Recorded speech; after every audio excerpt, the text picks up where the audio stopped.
Hello students, good morning बेटा। आप सभी का एक बार फिर से स्वागत है आपके अपने यूट्यूब चैनल कौशल एजुकेशन में। और बेटा आज हम कर रहे हैं 5th क्लास के ईवीएस का सेकंड चैप्टर। कुछ पोर्शन इसका पढ़ लिया है, अब कर रहे हैं आगे का। तो यहाँ है तरीके आत्म सुरक्षा के।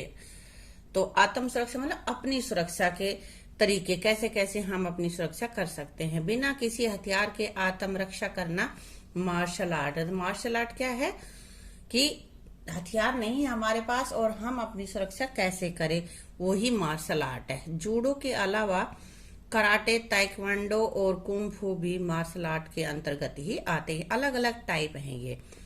कुंग फू एंड ताइक्वांडो में आक्रमण पर अधिक बल दिया जाता है, यहाँ पे अटैक ज्यादा किया जाता है, जबकि जूडो में बचाव पर। जब हम बचाव करना होता है तो वहां पे जूडो की जो क्रियाएं हैं उनको यूज करते हैं, और ये जो ताइक्वांडो और कुंग फू है ये इसमें आक्रमण पर अधिक ध्यान दिया जाता है। इसमें आत्मरक्षा की इन सभी कलाओं में शरीर के अलग अलग अंगों का प्रयोग किया जाता है। जूडो में हाथों का, देखो ये पिक्चर किस चीज की है, कराटे की है ना। कराटे में पंजे के, देखो पंजे से यूज हो रहा है इनका आक्रमण, ये पंजा मार रही है ना। आगे कराटे में पंजों का हो रहा है, जूडो में हाथों का, ताइक्वांडो में पैरों का। ये ताइक्वांडो है ना, पैर से मार रहा है यहाँ पे। और कुंग फू में उंगलियों का प्रयोग किया जाता है। इस पिक्चर को ध्यान से देखो, इसमें उंगलियां है ना, तो यहाँ पे उंगलियों पे ज्यादा ध्यान दिया जाता है। ये कुंग फू खेल रहे हैं यहाँ पे ताइक्वांडो और ये कराटे, ठीक है। इसी तरह से और भारतीय मार्शल आर्ट के भी कई रूप हैं, बहुत सारे रूप हैं। जैसे यहाँ पे ये देखो, ये पिक्चर दिखाई दे रही है ना, इसमें है केरल का कलारी पयट्टू।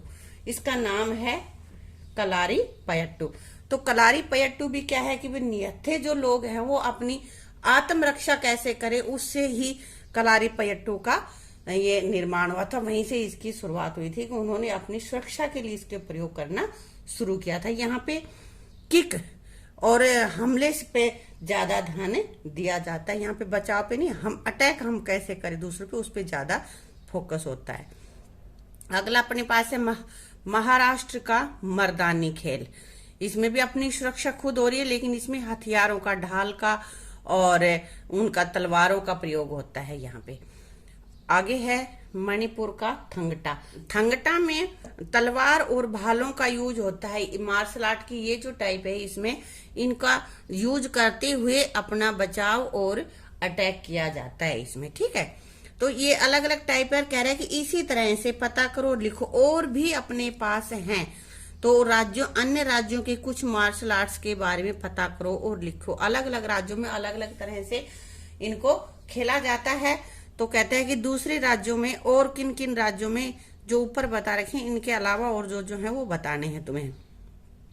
केरल का ये कलारी पयट्टू अभी बताया था। ये अलग अलग चीजें लिखनी, इसमें यहाँ पे राज्यों का नाम लिखना है। यहाँ पे मार्शल आर्ट, कौन सा मार्शल आर्ट यहाँ पे खेला जाता है, इसमें यहाँ पे यूज किया जाता है, किस अवसर पर खेला जाता है और उसके लिए कैसी पोशाक पहनी जाती है, किस तरह की ड्रेस पहनी जाती है और उसको उद्देश्य क्या है उसके खेलने के। तो यहाँ पे पहले हमने ले लिया है केरल का कलारी पयट्टू। कलारी पयट्टू में क्या है, पारंपरिक रस्मों और त्योहारों पर ये खेला जाता है और इसके लिए सांस्कृतिक जो उनकी वहां की ड्रेस है वही पहनते हैं। तो इसका उद्देश्य होता है लोगों का मनोरंजन करना और जरूरत पड़े तो अपनी सुरक्षा करना, ठीक है। इसी तरह से आगे पंजाब में खेला जाता है गतका। इसका प्रयोग कहाँ पे होता है, मेलों में ज्यादा ये खेला जाता है। यहाँ पे सांस्कृतिक जो ड्रेस होती है वहीं की, पंजाब की वही ड्रेस पहनी जाती है और इसका मुख्य उद्देश्य होता है अपनी सुरक्षा करना और मनोरंजन करना। ये बेटा एक हथियारों पर आधारित एक मार्शल आर्ट है। इसमें हथियारों का यूज किया जाता है, जैसे भाई तलवार, कृपाण, कटार आदि जो पंजाब में ज्यादा यूज होते हैं ना, इन सब का प्रयोग करते हुए ये खेल खेला जाता है मार्शल आर्ट का, ठीक है। आगे है तमिलनाडु में खेला जाने वाला सिलंबम। सिलंबम में कब खेला जाता है, ये मेलों में ज्यादा खेला जाता है और यहाँ पे भी ड्रेस, वही सांस्कृतिक ड्रेस पहनी जाती है और ये मनोरंजन के लिए किया जाता है। ये जो हम आगे पढ़ेंगे लाठी, तो लाठी की ही एक तरह से ये प्रकार है जो सिलंबम है, ये लाठी जो मार्शल आर्ट है ना, उसी की एक प्रकार की टाइप है। ये आजकल का मार्शल आर्ट है और ये बिल्कुल ही बहुत ही वैज्ञानिक यानी कि बहुत सही तरीके से खेले जाने वाले एक मार्शल आर्ट है। बंगाल और पंजाब में खेला जाता है लाठी। और ये कब खेला जाता है?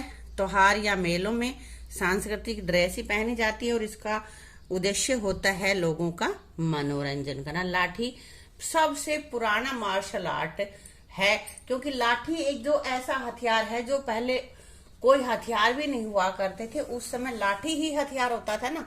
तो यहाँ पे उस सबसे पुराने हथियार का यूज होता है लाठी में। ठीक है, तो ये तो हमने देखे कुछ टाइप्स ऑफ मार्शल आर्ट। और अब यहाँ पे देख लेते हैं आगे। भारतीय मार्शल आर्ट के अलावा कुछ पारंपरिक खेल भी हैं, जैसे गिल्ली डंडा, कबड्डी, खो खो, आंख मिचौली, स्टापू, पिट्ठू, पतंगबाजी, कुश्ती, तलवारबाजी, नटों के करतब आदि। इस तरह के ये बहुत सारे जो गेम है, बहुत सारे जो खेल हैं, ये बच्चे बचपन में तुम सभी ने खेले भी हैं, खेल भी रहे हो। और गांव में तो लगभग ये सारी चीजें खेले ही जाते हैं। नटों के करतब तो आजकल बेटा कम हो गए हैं, नहीं होते, लेकिन खो खो, कबड्डी, आंख मिचौनी वगैरह अभी भी खेलते हैं। इनमें से कुछ ऐसे खेल हैं जिनके स्वरूप में अब बहुत परिवर्तन आ चुका है।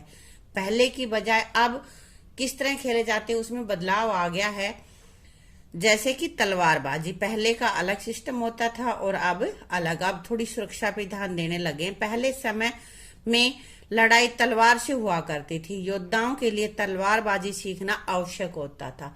अब तलवारों से लड़ाइयां नहीं होती, सीधी गन चलती है ना, बंदूकें चलती हैं।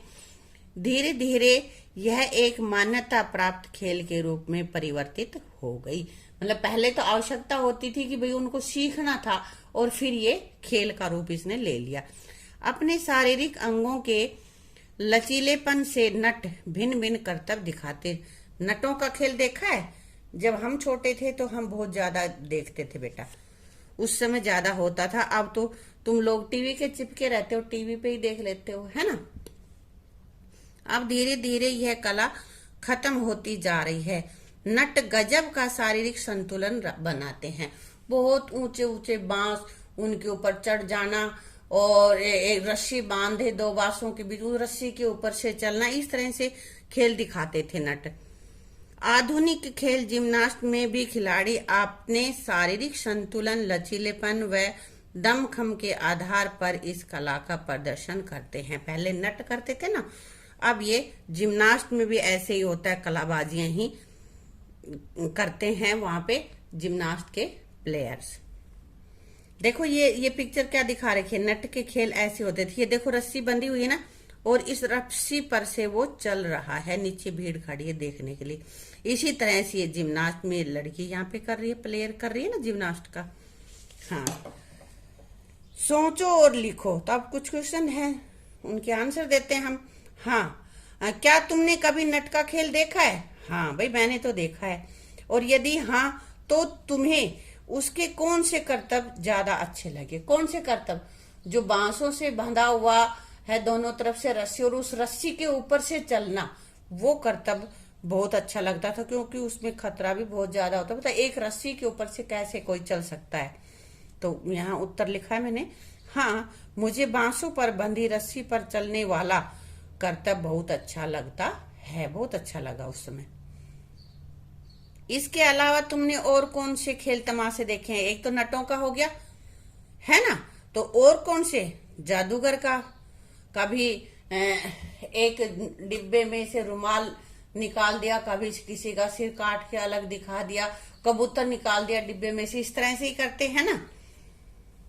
एक हाथ की मुट्ठी ऐसे बंद करके कुछ मंत्र बोला और खूब सारे नोट ही नोट निकाल दिए, है भाई। इस तरह की जादू का खेल दिखा देते हैं। मदारी का, बंदर जो अपने पास रखता है उसका खेल, या फिर सांप का खेल। सपेले बहुत ज्यादा आते थे उस समय खेल दिखाने के लिए, आजकल तो कम हो गए हैं ये खेल। इसी के साथ इस वीडियो को यहीं पे समाप्त करते हैं। आगे का पोर्शन करेंगे अपनी अगली वीडियो में। इसी तरह की और वीडियो देखने के लिए चैनल को सब्सक्राइब करना और वीडियो को लाइक करना, शेयर करना। Thank you.